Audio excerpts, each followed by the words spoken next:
Tandis que tu es sur les mails tous les jours, c'est que c'est ton rôle de répondre aux mails entrants. C'est pas Blandine qui s'en occupe? Elle le fait, mais pour le moment, on est encore sur un stade où elle sait pas encore répondre à tous les emails, etc. Donc, elle va en répondre à une grande majorité. Et puis après, il y a les mails de nos clients, etc. Donc, sur lesquels je prends encore du temps pour répondre. Même si aujourd'hui, je préfère plutôt que d'apporter une réponse rapide et succincte par mail, je préfère garder la question pour un live et apporter une réponse un peu plus dense, un peu plus détaillée. Puis surtout, vu qu'on est dans un milieu sur la natation qui est très visuel, qui est une pratique sportive, voilà, je préfère mettre des images, des vidéos et avoir une réponse qui est plus concrète par rapport à ça, plutôt que du texte, parce que voilà, dans ce milieu-là, une image vaut 1000 mots, donc une vidéo, ça en vaut beaucoup plus. Et quand c'est comme ça, quand il y a plusieurs personnes qui répondent aux emails, Blanc n'est pas forcément capable de répondre à tout, vous avez un outil pour gérer ça ou est-ce que c'est juste une boîte mail où tout le monde rentre? Ouais, nous on utilise G Suite, donc on a une grosse boîte mail sur laquelle tout le monde peut mettre son nez dedans. Ça permet aussi de centraliser tout. Je pense qu'aujourd'hui, vu qu'on a une petite équipe, ça reste plus facile comme ça. Ok. Nous, on a expérimenté avec différents systèmes de tickets, etc. Et c'est vrai que dès que tu rentres dedans, d'un coup, il y a un milliard d'outils qui le font, il faut jongler pas mal de choses.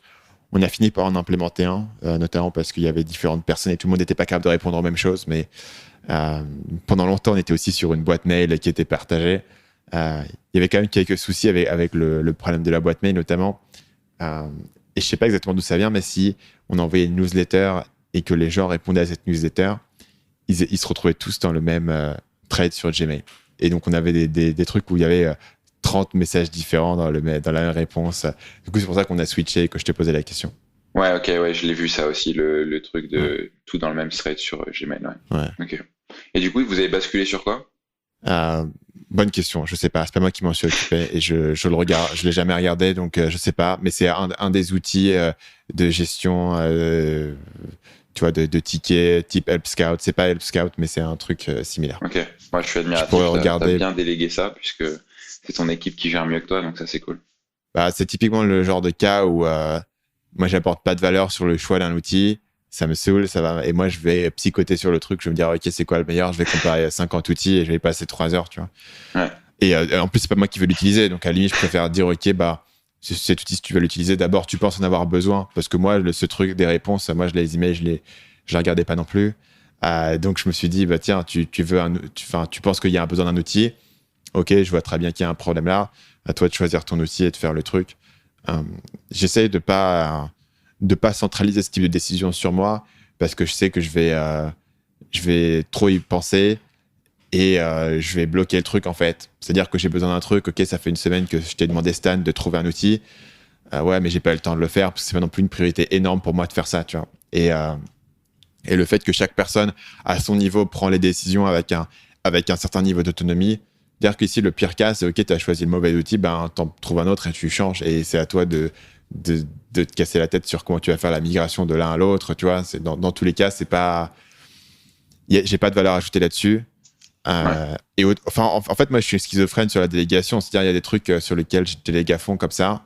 Et il y a plein de trucs qu'on a délégués, notamment sur tout le système qu'on a en interne sur Insiders, des masterminds, le coaching, etc. Et il y a d'autres trucs sur lesquels j'ai beaucoup de mal, mais tout ce qui est dans mes compétences cœur, c'est-à-dire la création de contenu, le copywriting, où j'en reste encore très très proche. Et pour le coup, ça pose des vrais problèmes en termes de. Alors, je sais pas, c'était la question sur les vidéos YouTube, mais en termes de la quantité de contenu qu'on peut produire, c'est entièrement bloqué par moi, ma dispo.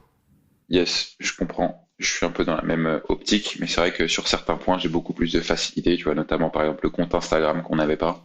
Ouais. Bon, bah voilà, je lui ai laissé le champ de liberté, alors que sur YouTube, c'est beaucoup plus difficile. Tu vois. C'est clair que si tu démarres une nouvelle tâche ou un nouvel outil ou un nouveau process avec la personne, c'est beaucoup, beaucoup plus simple de lui laisser liberté parce que toi, tu te dis, OK, c'est un truc limite que je sentais que je devais faire, mais j'avais pas trop envie de le faire ou je l'avais jamais vraiment fait. Donc, tout d'un coup, tu te retires une tâche qui flottait dans ta liste et tu la donnes à quelqu'un d'autre avec une autonomie et à la limite, t'as pas envie de t'en occuper. Un truc que toi, tu as déjà démarré et que tu fais déjà, tu te dis, ah, OK, c'est comme ça que je le fais et si ça correspond pas à ce que j'ai l'habitude de faire, tout d'un coup, t'as une mauvaise réaction à ce truc-là. C'est ça, exactement, parce que tu compares avec ce que tu faisais déjà, ouais, c'est assez difficile. Et finalement, quand tu lances un nouveau truc, tu peux le chapeauter de loin, tu vois, essayer d'aider, d'apporter ta touche, mais plus comme un assistant, tu vois, plus que celui qui prend en charge le truc. Salut, c'est Stan, j'espère que vous avez apprécié cet extrait du podcast Marketing Mania. Bien sûr, vous pouvez retrouver l'ensemble des épisodes du podcast, y compris les instructions sur comment vous abonner sur l'application Apple Podcast ou sur votre téléphone Android en vous rendant sur mon site à l'adresse marketingmania.fr/podcast. Je vous ai mis le lien dans la description de cette vidéo.